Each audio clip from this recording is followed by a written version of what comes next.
Good evening and welcome to Spotlight on Manx Radio. I'm Michelle Cain with you this evening on behalf of Howard. Spotlight, brought to you by the Isle of Man Arts Council. Today has been one of those days that reminds us just how beautiful the Isle of Man can be. Sunshine, blue skies and warm temperatures have made a welcome change. And if you've managed to spend a little bit of time outdoors today, I hope you've made the most of it. Here's hoping the weather sticks around for a while yet. It's a packed programme this evening celebrating the island's vibrant arts and culture scene. We'll hear from Jim Rawson, Arts Development Manager at the Isle of Man Arts Council, talking about his first year in the role. We'll also be joined by Tiffany Kerruish from Culture Vannin to hear all about this year's Cooish Vooar, celebrating the Manx language and culture. Then later in the programme, I can share details of the upcoming Isle of Pride event before hearing from local author Robert Stimpson, who will be telling us all about his new book about the Queen's Pier restoration. As always, if you're involved in the arts, have an exhibition, a performance, workshop or even a creative project that you'd like us to feature here on Spotlight, please do get in touch. We'd love to hear from you. You can email Howard Cain with an E at manxradio.com or spotlight@manxradio.com. Starting this evening's programme, Howard caught up with Jim Rawson, the Arts Development Manager at the Arts Council, on how his position has been going since taking over just over 6 months ago and what the council is about. Now, the Arts Council was established in 1965 supporting and promoting the arts across the island through funding, advice and community engagement. So let's hear what Jim has to say. It's been going really well, yeah. I mean, it's really different to what I was doing before. So it's been a bit of a learning curve, but I think I'm sort of slowly starting to get the hang of things now. And it's been really interesting. It's lovely to be sort of connected back with the sort of creative community again. And just generally be, helping to sort of support some of the creative activity on the island and the creative community. Yeah, it's been great so far. And give us a bit of your background then. So did you come from an artistic background yourself? Yes, I did. I mean, I've been interested in art and music as long as I can remember, really, from a child. And, my family are quite creative. My dad was a musician and mum's always been into making stuff. So, yes, I've got that in my blood, I think. I studied art and design at university, and then I sort of came back to the island, and I worked for a while in publishing. I think in my 20s, as lots of people do, I did lots of odd jobs and things, and finally seemed to settle around about the early 2000s into digital work. So I sort of moved from publishing into the internet and that kind of thing, and ended up with quite a long career, which sort of culminated in head of design for a software company on the island. And then during that time, my family sort of grew up really, and I think I got to the point where I just sort of thought, I fancy a change, and I'd maybe like to go upwards a bit and do more of the arts stuff that I was originally into, I think.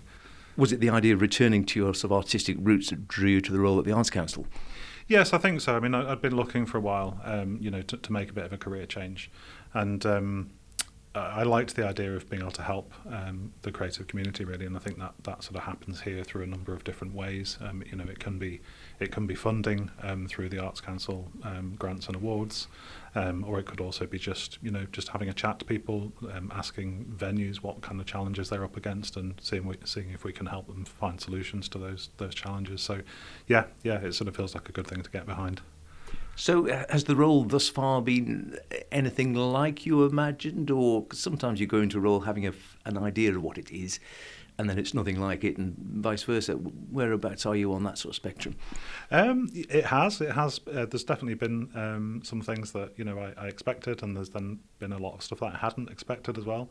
I think the sort of the scale and breadth of the role is quite big, really, because I'm also working with Kensington Arts on some of the activity that happens there. And yeah, I think the thing that's really surprised me is because I get to see all of the applications for funding, it's really given, I think the team here would agree with this, you get this really interesting picture into the activity that's happening across the island, and often, away from the island as well. So it could be artists or creatives that have left, and they're sort of continuing their journey, but actually they've still got that connection with the island through that kind of Manx diaspora kind of creative thing, and they'll still come back to council and either ask for money or they may just want to update us on, you funded me sort of 3 or 4 years ago and I'm doing this now. So I think that's been really, really interesting to see, and it sort of gives you this really nice kind of view of the landscape of the creative community on the island, which is great. So what do you think is the actual major role of the Arts Council? Because again, there are those who know it intimately and others who say, oh, Arts Council, what's that then? Yeah, I mean, I think that they're very much there to sort of steer and support, really. I think, there's a lot of debate, really, isn't there, about the sort of role of arts and creativity in society. But I think what I would say is that really arts are more than a nice to have. It's not some frivolous thing. Really, the arts are vital, for a prosperous and inclusive society. And I think that we're sort of seeing that really reflected in the type of applications that we're getting. We've got an increase in sort of applications that focus on creative health and those kind of things. And so it's really there to support that, to act as a sort of guiding light really for the island and for the community. And it's an interesting point, that, and I think you're right. You see it not just on the Isle of Man, but you see it across certainly the UK and other parts of the world. And we all know there's been a cost of living crisis and lots of cutbacks left, right and centre. Clearly war's been going on in the last year or two, which we'll all have seen. And usually when there are cutbacks, one of the first things the eye turns to, or at least government eyes turn to, are arts and culture. Yes, yeah, and it's important to remember that that's not really an optional thing. If you look at things like socioeconomic ideas, problem-solving skills and critical thinking of the type that are taught in higher level creative arts are absolutely essential for innovation and a growth economy. So, it's not just about a frivolous thing or a nice to have. The creative industries in the UK are worth about £124 billion. So you really can't separate those things. And I think we've got a good strategy. That's the other role of council really is working in conjunction with the officers and the team here. Is that we're really responsible for delivering on that strategy. So the strategy is kind of coming to an end next year. So we're currently at the tail end of that, I suppose, and we've done quite well really. I think to get a lot of those things delivered, and then it'll be a case of looking to the future and seeing what else we can deliver from then on. And is that a lot of your role, looking at this strategic development? Yes, it is. Yeah, and that's council and the arts development team working together really on that. Yeah, and working with the minister as well. To sort of say where are we going with this and what do we need to do, and then it's my role to help on the practical side of actually getting that delivered. Yeah. And I think the thing again is it's a well-worn phrase, but the island does punch well above its weight when it comes to artistic talent. It all strikes me. Yes, it does. Yeah, and actually, we don't really have as much resources as comparable jurisdictions in some ways. We do quite a lot with not very much, I would say. We have about somewhere between 200,000 and 300,000 a year to give away as part of the Arts Council funding once we take away the sort of ongoing commitments, and we receive about 1.2 million's worth of applications. But if you look at sort of budgets in places like Creative Scotland or even some of the other islands, they have significantly more than that per capita. So we're doing the best we can with what we have. I mean, it sounds like a lot of money, but actually, if you think about the population of the island, it's per capita, it's not that much really. And that funding for things like the grants and such like that's coming from lottery money, is it, or is that? It's lottery duty, yeah. And so we're also working on a lot of one of our main themes this year really, and well, it always will be, I think, is community. So we're looking at lots of work we can do in schools and community. Emma at Kensington Arts is doing a great job on the theatre and education programme. That's a little gem, Kensington Arts, I think, isn't it? Tucked away there. There's so much goes on in there. It is, and it's a lovely historic building as well. It used to be obviously the Douglas School of Art, so Archibald Knox used to teach in that big. And when I was a kid, it was a youth club. They said it was like just a sort of straight youth club then, but it's a fantastic building. Yeah, so we describe it now as a youth club for the arts, really. So there's all sorts of exciting things happening there. The theatre and education programme is fantastic. So. We've reached all the pupils in years 6, 7 and 8 this year, which is about 2,000 children, and we've also got summer holiday sessions running this year. So that's like a drop-off session where parents can get their kids involved in all sorts of creative things, at relatively low cost. So that's really exciting. And yeah, we're just looking to make arts more inclusive, really, whether that's inclusive from a financial point of view or inclusive for people with additional needs and that kind of thing. Through a lot of that's happening through Kensington as well. Spotlight, brought to you by the Isle of Man Arts Council. Excellent, we thank Jim. Now don't you worry, there is a part 2 to that which Howard will be bringing you in a future episode. So next, Howard was talking with Tiffany Kerruish from Culture Vannin about the newly expanded Cooish Vooar. Building on the long-running Cooish Manx Gaelic Festival, the event has grown to include an even wider programme celebrating the Manx language, music, culture and heritage, bringing together learners, fluent speakers and visitors for a series of workshop performances and community activities. But don't take my word for it. Here's Tiffany to tell you all about it. The Cooish Festival is something that happens every year and has done for the last 29 years, actually. Wow.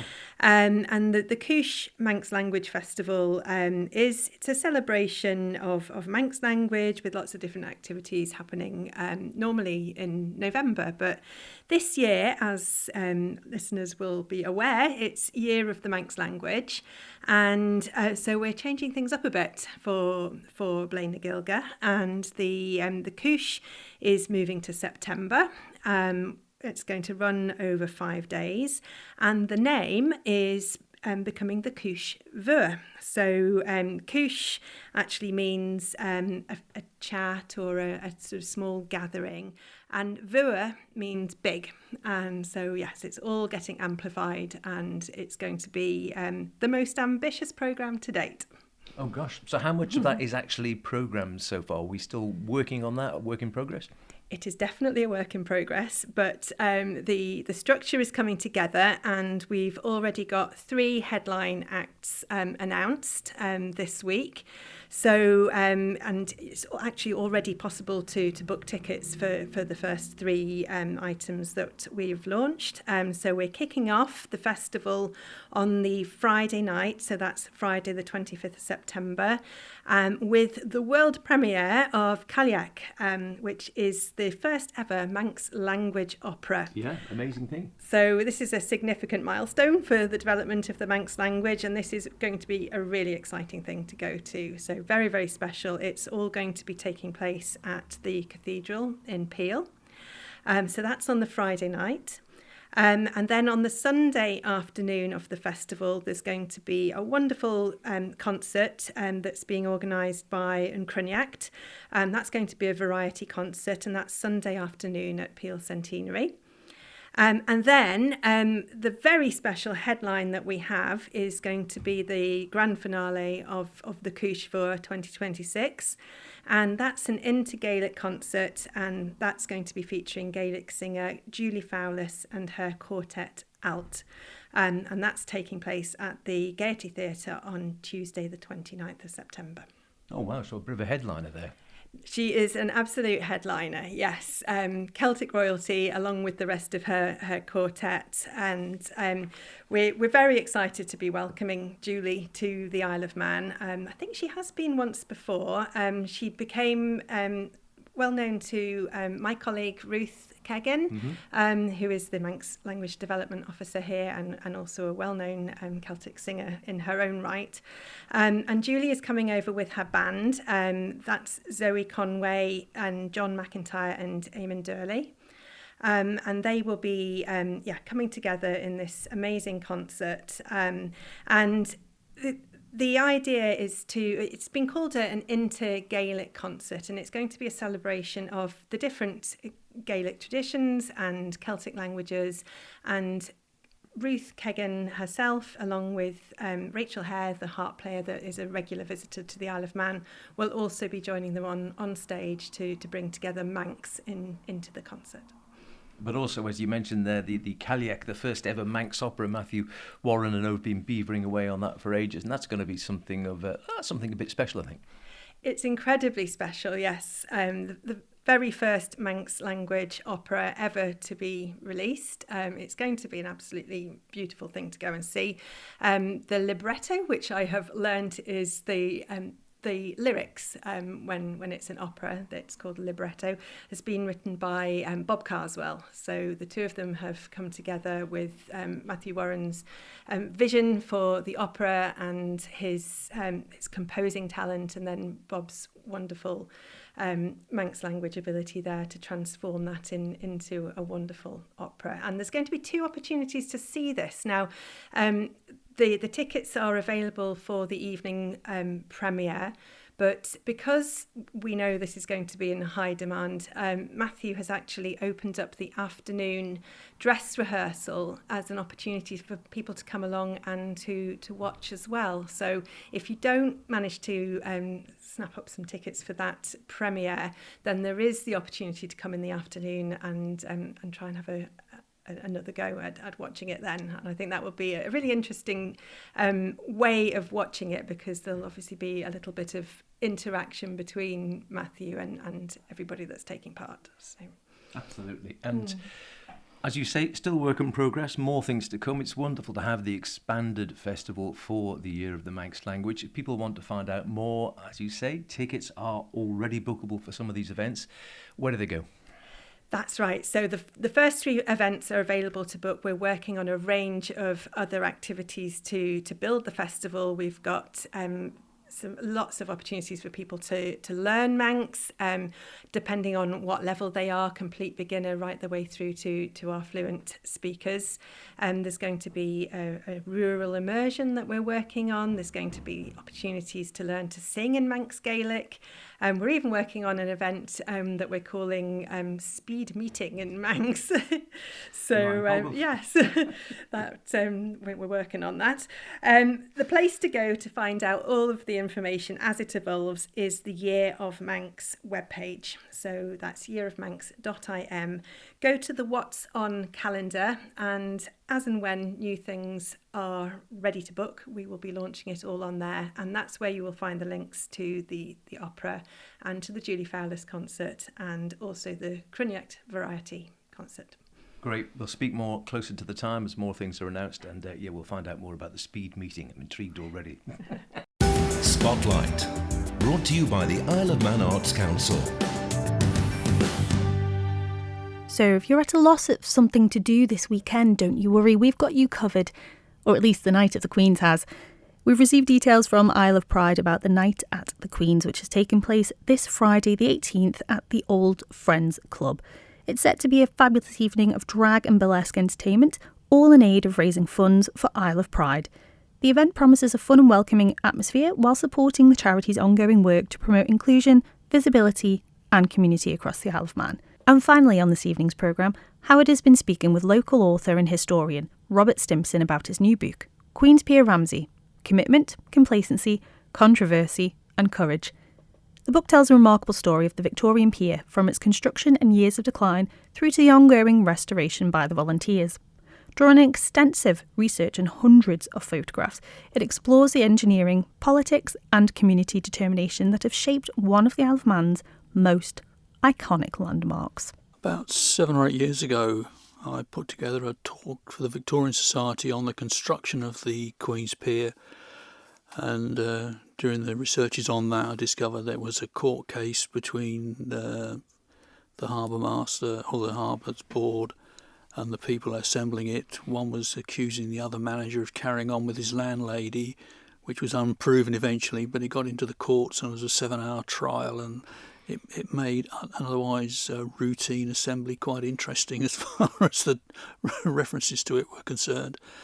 And after that, we obviously then had COVID and the shutdowns, and I started looking into more detail about the history of the pier and the background, and it went back long before it was built started in 1882, right back to the 1850s, where various different locations for the pier were suggested. And the more I looked into it, the more interesting it became that places like Approach Road in Ramsey, which is nowhere near the current pier, was actually the location for the original approach to a version of the pier in the 1860s. So there's quite a few little snippets of information that I managed to glean. And as I started to put the subject together from the 1850s through historically the pier's been a very complicated story of it, people having to being committed to get it built in the first place, and then the sort of complacency of allowing it to be operated but deteriorate. Then the controversy into the early part of this century, where it was neglected and modifications done to it or parts removed without due process being observed. And now we've got the courage of the Queen's Pier Restoration Trust, and before them the Friends of the Pier, to actually save it and get it up and running again. Absolutely. And was it popular when it was first built? Was it something that everyone loved and wanted? Because it's not always the case. Sometimes buildings which become iconic were hated when they first went up. What was the case with the pier? Even at the turn of the last century, in the early 1900s, there were people saying that it's an eyesore on the bay. Somebody in 1938 wrote to the Ramsey Courier suggesting that it was scrapped and the scrap iron sold to Germany, who they understood was rearming. Fortunately, that didn't happen. But over the course of the years until the ferry operators stopped using it in the 50s and 60s, there were hundreds of thousands of passengers using it. I recount in the book one example from Whitehaven, where a ship came in and the harbour master warned the town commissioners to alert every single establishment in Ramsey, because there were 580 people looking for breakfast. So the story varies from complacency about it being maintained, the neglect, but the stories about it being used by hundreds and hundreds of people during the First and Second World War. Internees came off ship and used the pier to go to the Vollen and other internment camps. And you do see, like I said, it's mentioned some fantastic pictures. It must have been beautifully sourced. It must have taken hours to find all these pictures in the archives going back during war years. There's one I was looking at a little earlier on, 1908, I think, with the pier there, or from the beginning of the pier, and the home fleet anchored in the bay there, which must have been thousands of people coming to see that at the time. Oh, yes. Yeah, a lot of the... there used to be a Ramsey marine event each year. The Ramsey... And they used to have the commander sit atop the waiting room at the end of the pier and command all of his vessels and the competitions that used to be run. Right up through to when Radio Caroline was offshore. There was one year where they had a swimming race, where they swam from the Queen's Pier out to Radio Caroline and back. Don't think you could get away with the health and safety now. Oh, no. And of course it was, like you say, you think of it being used for leisure purposes, but also thousands of people came along. Another great picture with loads of taxis and people there waiting at the base of the pier, waiting for all these people to come off the steamer, which you can see sailing away into the distance. Oh, yeah. I've managed to find references to the early horse-drawn cabs waiting for passengers, and a horse-drawn cab driver being taken away by the police for mistreating his horse because he was intoxicated, right the way through to the modern ones where you've got cars, modern petrol cars. There's photographs of that as well, and it was quite useful because one of the cars was quite rare and was able to date the photograph within 2 or 3 years in the 1950s, because this Vanguard, disappeared from production very quickly. Another one I like, picture-wise, which is a really quirky one. I think it's about 1920s or 30s. Tommy Thompson, the chap who I think was the sort of ran the ticket booth, and he had his messenger dog with him as well, who's got an envelope in his mouth. I don't know where the dog ran to and from, but I love the idea of having his messenger dog around. It sounded like quite a character. Yeah. Yeah, the other thing about that, Tommy Thompson, was that his kiosk on the landward end of the pier, he apparently had quite a number of shelves in it full of models of vessels that the steam packet used, and he was quite a popular gentleman. In his earlier years, he managed to rescue somebody who got into difficulty on a high tide, by throwing them a life buoy and then helping them being pulled up the legs of the pier. And so there's been quite a few examples of things like that. What I've tried to do within the book is to show that people are using it on a daily basis. The police who apprehended a thief on board one of the vessels before it departed the pier. Coast Guard that manned the end of the pier during the Second World War, who rescued a child that had been on the pier and fallen off the steps. He dived in and saved her from drowning, and then got a Humane Society award a few months later.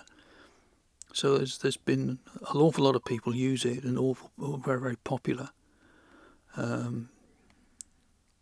How long was it in the research and writing? Because there's just a humongous amount of work clearly gone into it, the amount of detail, and as it sort of says, it's basically, this is, and I think will remain forever, the authoritative book on the Queen's Pier, because it's difficult to imagine there being any more to actually put into it on the detail from the point of view of its history, its construction, its background, right up to the current restoration. I just started it 2018, 2019, so it's taken about 7 or 8 years to pull everything together. And the photographs themselves, obviously a few appeared then, but I did an appeal, public appeal in 2024, and the Mitre here in Ramsey very helpfully helped out by allowing me to use one of their rooms. And I think it was mentioned on Manx Radio that I was looking for photographs, and had quite a few people come along with pictures of, or one lady in particular had a picture of her grandmother in her bathing costume under the pier at about 1920. I got photographs of repairs to the pier. There was a barge that broke loose when they were taking down the end of the pier, and that smashed into the legs right adjacent to the promenade. So there were some very interesting, very unusual photographs, and some very rare ones as well. Spotlight, brought to you by the Isle of Man Arts Council.